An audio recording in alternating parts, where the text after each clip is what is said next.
tokia istorija. Aš atvažiuoju į Maskvą vieną kartą, jis su manimi nusifotkina arba mane nufotkina ir paskiau sekantį kartą, kai atvažiuoju, jis įrėmina man ir padovanoja nuotrauką. Tai jisai rusas ir Žalgirio fanas, ne? Jisai rusas ir Žalgirio fanas ir gal net mano. Gerbėjas. Kitiems dovanoja? Aš nežinau, iš tikrųjų, aš rusiškai nelabai suprantu. Bet tai kaip sakant, aš nelabai rusiškai moku, jis nelabai moka angliškai, mes taip pusė rusiškai, pusė angliškai, ką suprantam, tas pasikalbam. Tai tu tik dovanas imi ar duodi jam dar? Ne, aš dabar baigęs skaityti Eurolygos, kadangi paskutines varžybas, aš jam atidėjau savo aprangą ir pasikeitėm dovaną. Nu, tai gerai.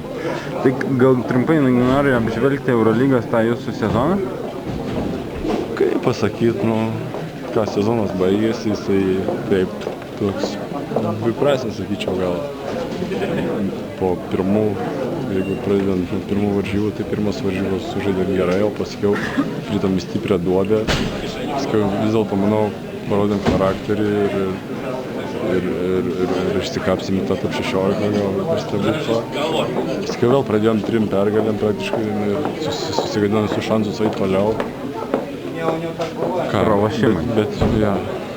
Ir ką pasakiau, vis tiek parodėm, kad galim žaisti ypač haliai ir surinkom tas 2 pergalės. Manau, tikrai nėra gėdingas pasirodymas ir vertinčiau taip, nei gerai, nei blogai, vidutiniškai. Nu ką, gero kelio.